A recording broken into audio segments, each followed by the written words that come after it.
Esto no puede ser. Adelante.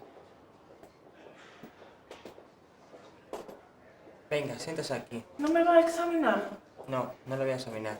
Siéntese. Vamos a hablar.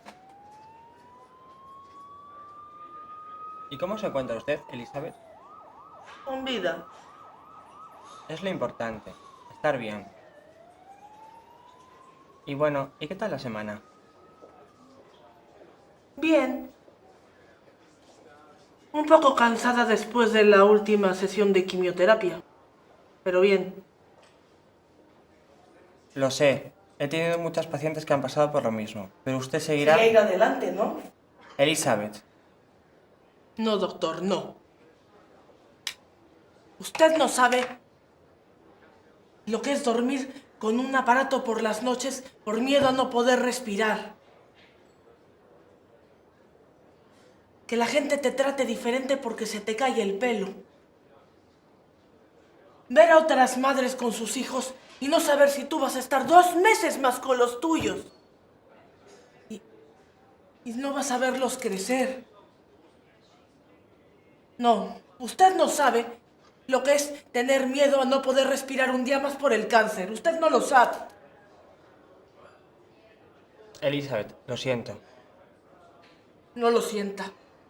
Es lo que me tocó vivir. Tal vez tendrá que ver la vida de otra manera, Elizabeth. ¿Me quiere decir? Porque los momentos menos inesperados, donde la esperanza se acaba, en los momentos de tormentas y desiertos, es cuando Dios empieza a hacer milagro. ¿Qué me está insinuando? Todo el equipo médico estamos asombrados por el resultado de tu último análisis. No comprendemos lo que ha ocurrido. ¿Qué quiere decir con eso?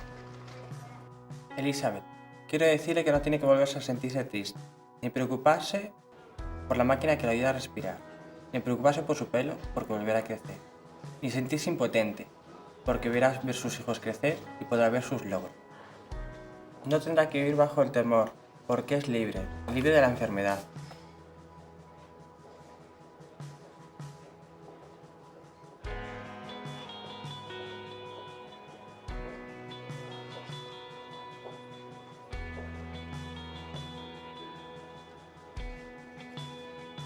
Esto no puede ser.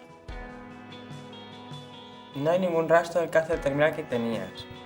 Estamos asombrados. No hay explicación médica de tus últimos resultados.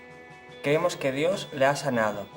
Elizabeth, enhorabuena, has vencido el cáncer.